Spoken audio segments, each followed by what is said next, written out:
70-30 at least. I mean, I may be wrong, but that's my projection. But if it does pass, then it's people's mandate. I will honor that. I mean, who are we to say no? If people want it, we'll get them. That's fine. But the thing is, let's think about it. Performing Arts Center, it is going to cause us $40 million debt on us. And remaining $20 million, guess where it's coming from? It's coming from the reserve fund that is meant for the future capital projects. It's meant for critical and essential services. We cannot dig deep from the reserve funds. It's like if you have 100,000 income and you are spending 140, so let's take 40 from the 401k. Not done, not accepted. Not acceptable. So in my opinion, yes, I strongly oppose PAC, but if it does pass, it does pass. It's people's choice. We'll honor that. Thank you. Stay right there. Okay. So, this is a governance question. Do you believe in the oath of office for the city council post? And will you keep executive session meetings between you and current city council members and not former council members? Okay, can you please repeat that so I understand the question better? Do you believe in the oath of office for city council post? Will you keep executive session meetings between you and current city council members and not former city council members? I understand. Thank you for the question. Well, executive session is something that happens privately behind the closed doors. Typically, the city council they meet every 2 weeks, and 2 hours of working session, where they discuss a lot of current projects. And then they have 2 hours of city council meeting, which is open to the public. Everybody comes to attend. It gets telecasted, so everybody gets to see it. So first of all, in my opinion, the executive session itself is blocking the transparency. It should not have been the case. There should not be an executive session. All the decisions should be made out in public and open, so there's nothing hidden from the public. I think that causes concern for the transparency. However, while that mandate is there in the charter, and if that happens, I have to keep that mandate. I have to honor what's in the charter, and I will try to keep that within the current city council, among which is being discussed. Thank you. Need me to repeat? So, there's a reason executive session is held behind the closed doors.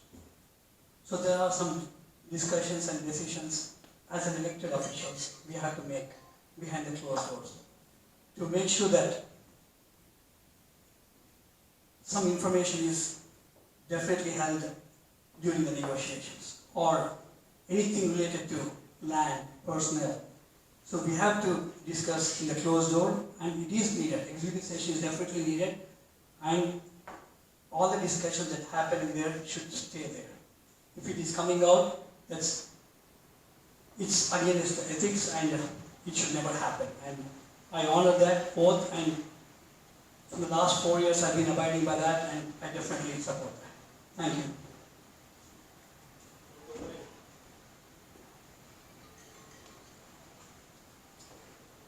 Budget question.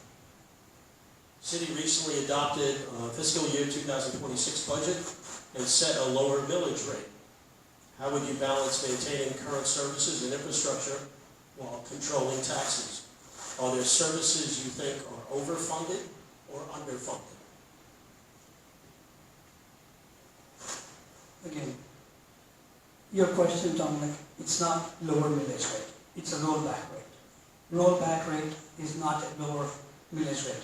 It's keeping revenue neutral, which means we build the budget based on a millage rate or the revenue, not really on the millage rate, but revenue. If the revenues are coming in the same, so we don't want anything more than that. If your house is appraised higher, we don't want that additional revenue that we didn't plan for it. So rollback rate is not lower rate. So if anyone is saying that the millage rate is being lowered, that's not true. We are keeping that revenue neutral. And the budget is built on the balance. So the critical operations are only $64 million out of $84 million budget. So the additional $20 million that we have, those are for the those capital projects. So the budget is built addressing all the critical needs and the public safety requests. Everything that's being requested in the tier 1 is being addressed. So we make sure that the budget is balanced even at the rollback rate. So there is no compromise on the budget. You can look at it in the detail. So if anyone is saying that we haven't funded the other projects, they are in the tier 2. There's a reason they are in the tier 2. So they are the future predictions from the department heads. They come back and put it there. So I think this answers the question. I think I have some time left from the previous questions. I will use that.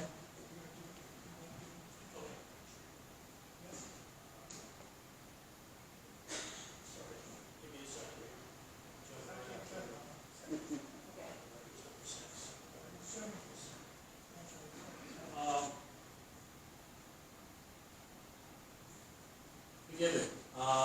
The city recently adopted a fiscal year 2006 budget and set a lower, really talking about a rollback rate, millage rate. How would you balance maintaining current services and infrastructure while controlling taxes? And are there services you think are overfunded or underfunded?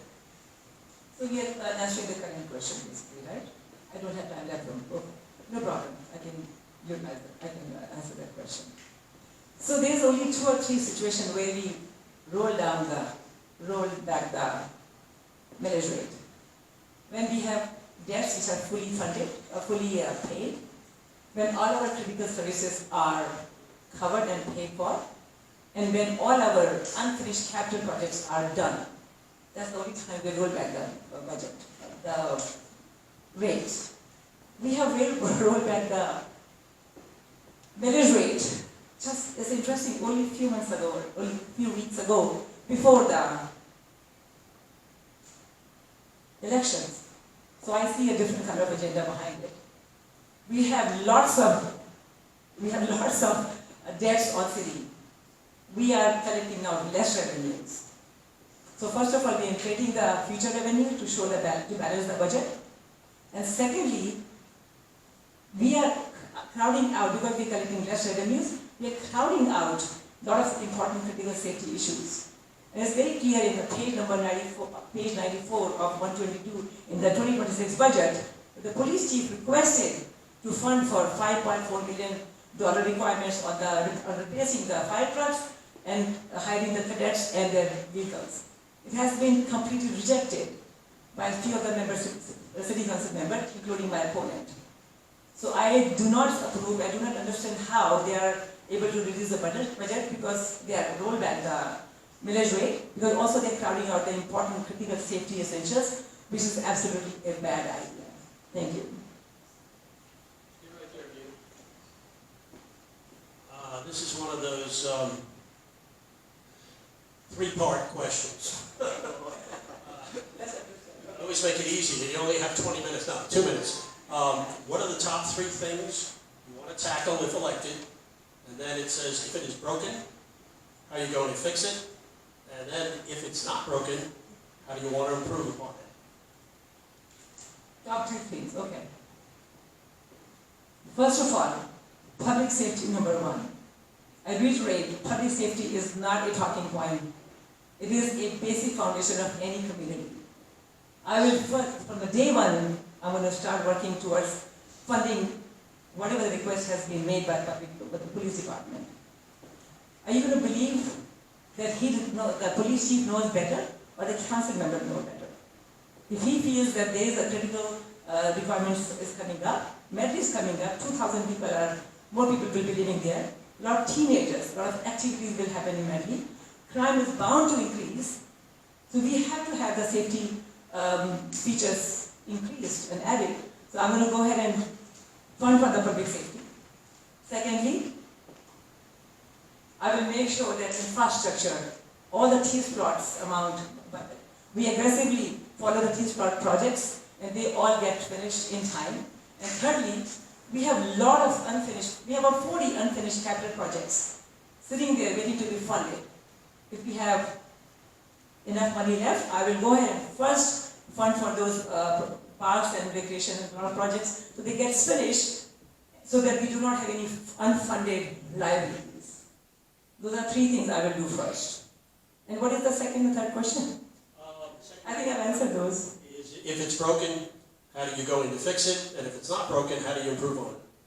I will mention that the T-Slots is being, the T-Slots money has been redirected to the different project which is not supposed to be, which is not a transportation project.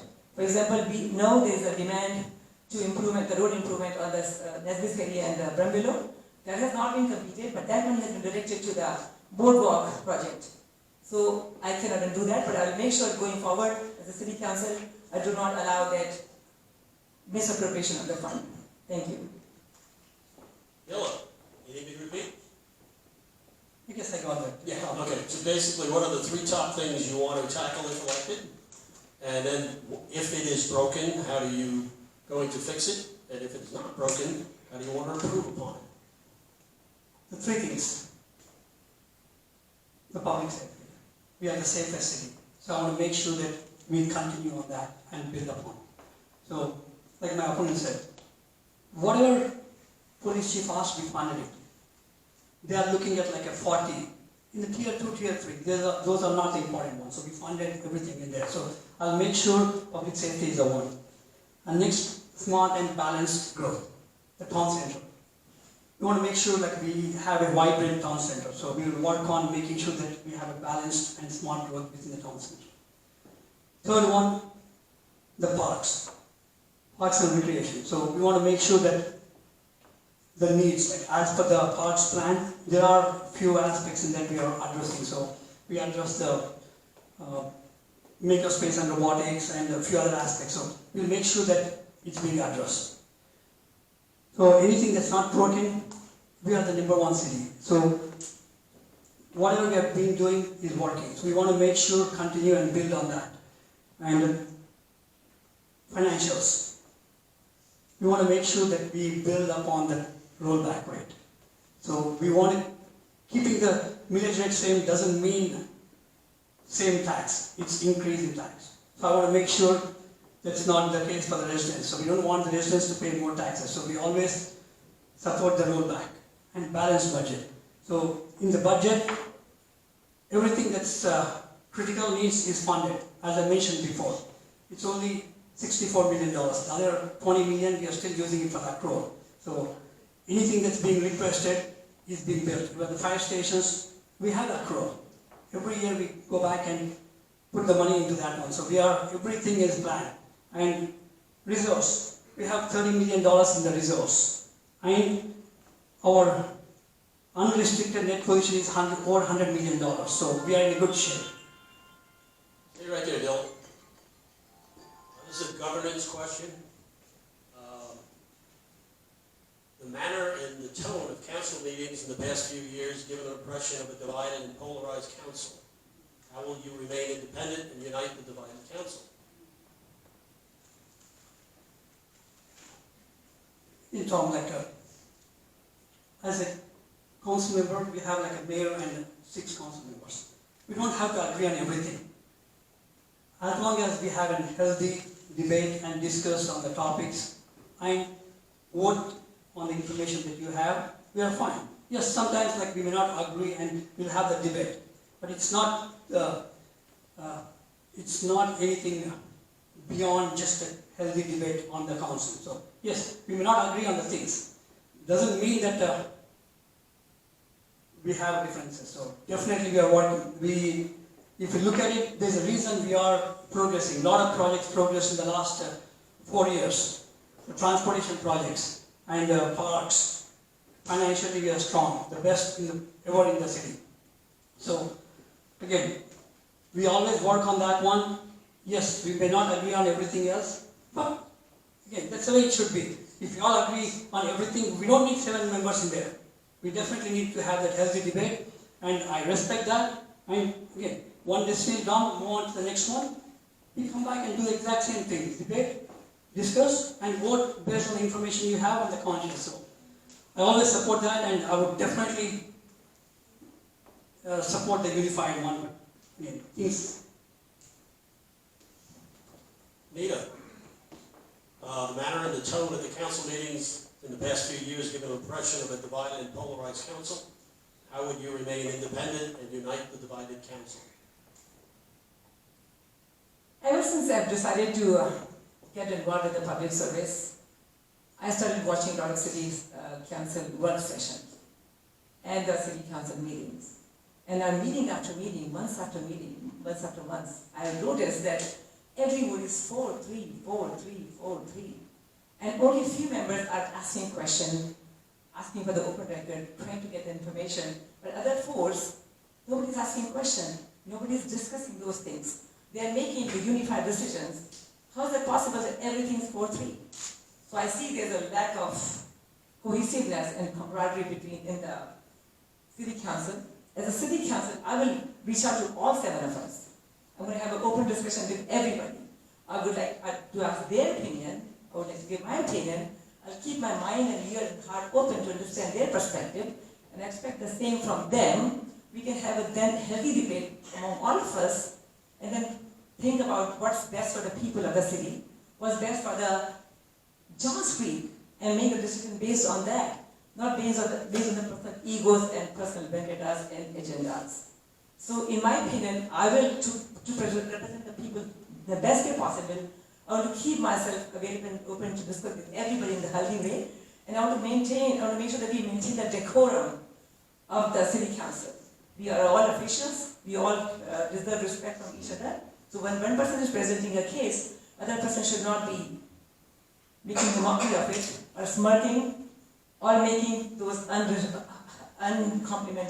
complimentary use and words, and keep the decorum. So I would like to reach everybody, have an open discussion, have a healthy discussion.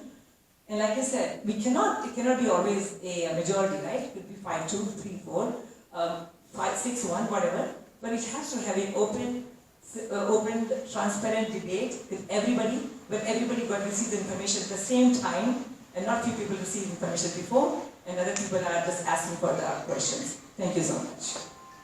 Stay there, David. It's a public transportation question. What are your thoughts about public transportation in Johns Creek?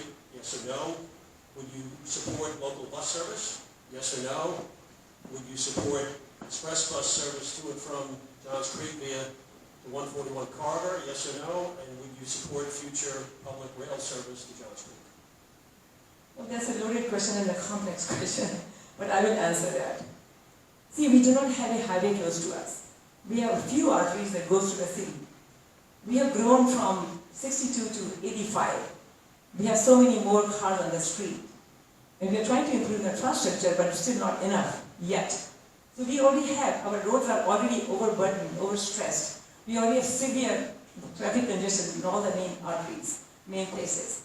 So while, as much as we would like to have the public transportation coming to the city to make it easy for people to travel back and forth to their workplaces, our infrastructure, we just do not have enough infrastructure to support those big buses. We do not have enough place for enough lanes, let alone bus. We don't even have enough space for the cars. So that is for the same reason I would not approve, or I would not support the bus services. However, what we can do is improve build some bike lanes, build some sidewalks to help ease the traffic on the streets. And we can also probably try to collaborate with the Mardo services, and maybe have a small vans that can pick up people from the major parking spots of the major shopping complexes. That is what's my opinion. I don't think our cities has enough infrastructure to support the trains and the big buses. Thank you. So, Would you like to repeat that? no, thank you. So, even before we go that far, initially we need to make sure we have the connectivity. That's exactly what we are doing. Boardwalk at Town Center. We are building a tunnel under 141. So that establishes a connection. So our goal is from point A to point B in Johns Creek, you don't have to get in the car. So bike, walk, or golf cart. So once we establish the connectivity, then we look at further into the transportation mode. Right now, we don't have the town center. So there is right now looking at the structure and the places in Johns Creek. Other than the town center, we don't have any places to go from point A to point B. So right now, let's get the town center up and running, make sure things are in there, and we'll evaluate the need as things start moving. So right now, our focus is to establish the connectivity, trails and sidewalks so that people can go there without getting in the cars. So that will help the mode of transportation. And as things start moving, then we'll come back and determine, okay, is there really a need? So at this point, I don't see a need for that. So let's just focus on what is in hand on the transportation, sidewalks, trails and connectivity. So we'll work on that one, make sure we have that in hand before we even think that far. You'll stay right there. This is a stormwater question. Since water always sinks its lowest level, will you adjust the fee schedule for all properties based on elevation? The highest elevation pays the most, the lowest elevation pays the least, since they already get the gift that keeps on giving. Great question. Great question. That's a great question. I love the question, Tom. I love the question. So I did some research on that one. So went back and looked at the GIS. Yes, the thought process is right, but the back end calculations and the work is a lot more. So yes, for discussions and practicality, yes, it definitely should be done that way. But going back and we need to go back and look at the topo maps. We got to look at the elevations and then come back and calculate the reductions on the stormwater fee. So it's definitely something to think about, but there's a lot more work goes into that one. So probably, like I said, in the second phase, we'll definitely go back and evaluate that, but it's a good thought to have it, but not an easy task to work on because there's a lot of back-end work goes into that one. So we need to get with the stormwater team in the city to see, because like I said before, it happened. I had a conversation with the stormwater team. They came back and said, yes, it's a good thought, but going back and identifying those contour maps and calculating the slope and the reduction in the fees, it is a good thought. We'll work on that, but not at this moment. Definitely, I'll look into that one. So, as I said, like, we are looking at extending the stormwater grant for another year. So, once it happens, probably I'll work with the stormwater team to see. Maybe we'll think of out of the box and innovative way to do it. So, I'll look into that one, definitely. Would you like me to repeat that? Yeah, although I think I understand, but yeah, please go ahead. Yeah, since water always sinks its lowest level, will you adjust the fee schedule for all properties based on elevation? The highest elevation pays the most, the lowest elevation pays the least, since they already get the gift that keeps on giving. Well, our city, Atlanta, we are located at the foothill of Appalachian Mountains. So we do have a lot of those topographies. It is up and down and up and down. We have free ellipticals in our neighborhoods. Coming back to that idea that you're suggesting, it sounds interesting, but it's kind of unfair. The people who are living in the high ground, they didn't choose to be living there. At that point, there's no idea when they were buying the house. They did not know what's going to happen and this thing will come up. So it's not fair. I mean, like when they're sitting on the higher level and then the stormwater fees go up, then their property values go down. Because eventually, well, somebody will come to buy the house and they'll say, oh, you're sitting on the high ground, we'll have to pay more stormwater fee. No, we're going to buy it. Same thing, if the lower topography people, if they're going to go there, their prices are, if their fees are low, then they will say, oh, I'm going to charge you more money because you're going to pay low on stormwater fee. So that is a very interesting phenomenon to think about, and I don't think it's kind of practical at this point. Also, it makes sense because I know you guys are suffering a lot, especially in this neighborhood. So I understand that perspective, but it will be interesting thought process, and it will take a lot of discussion with especially the industry experts, and we'll have to see what they say and what first of all, it has to be the feedback and survey has to be sent to the people across the street as to what they think, because I don't think 4 people can make a decision for so many people. So that survey needs to go out and see what people are saying. And if they say yes, you can go ahead and do that, then we probably have to think about it and then work more on how to implement that plan. But until then, I think it's going to remain where it is. But best thing is we have to ask people and send the survey for their opinion. Thank you. I'll just say this, since we receive way more than we produce, maybe we could get pumps and send it back. Anyway, I'll give you your question coming up. This is a land use plan question. As you know, the comprehensive land use plan, the CLUP, is a very important document for the city of Johns Creek. City council members should be familiar with the plan in order to make important decisions and even nuanced judgments about rezoning cases. Can you name the character area of Johns Creek you live in? And what can you tell us about the vision and future build-out analysis of your particular character area? Can you repeat that one more time? It was a long question.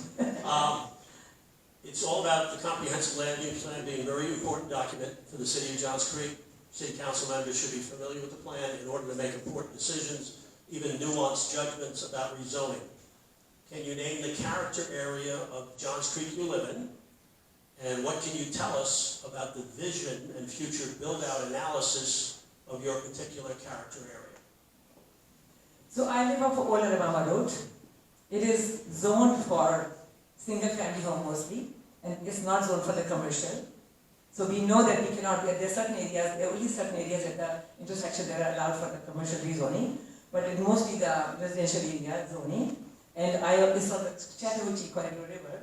So we know that certain, they have the impervious 2,000 feet away from the river, so I know they have impervious rules and regulations in place. So if somebody needs to build a pool or make extra driveway or something, they will have to have a special kind of permission, or they will have to have, so they have a restriction as to how much impervious can be built on their properties. So that much I'm aware of. In terms of comprehensive land plan, I have yet to learn more about that, and I will be happy to learn more about the comprehensive plan, and I will come back and answer that question when I'm educated and learn more about it.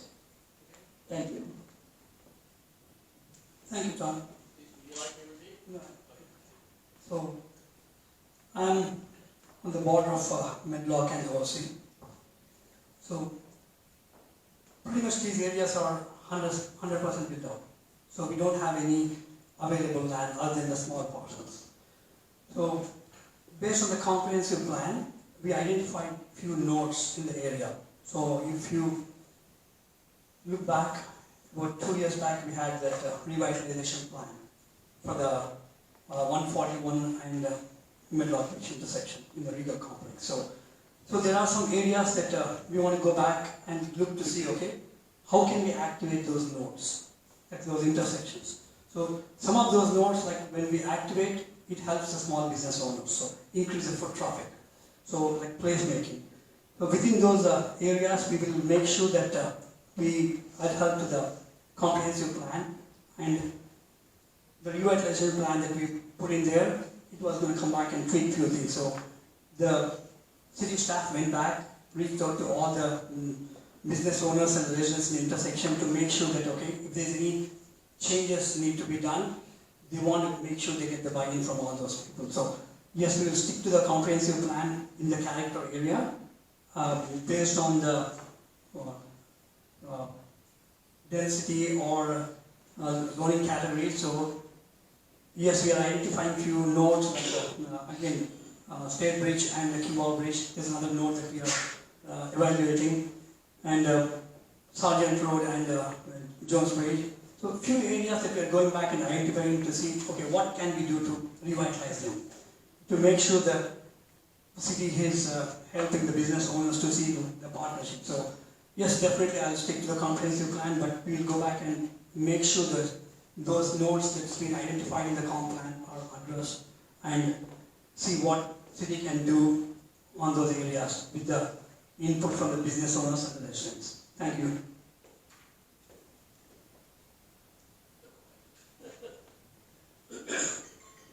Okay, this is a zoning ordinance pushback. Some municipalities in the U.S. are pushing back against existing zoning ordinance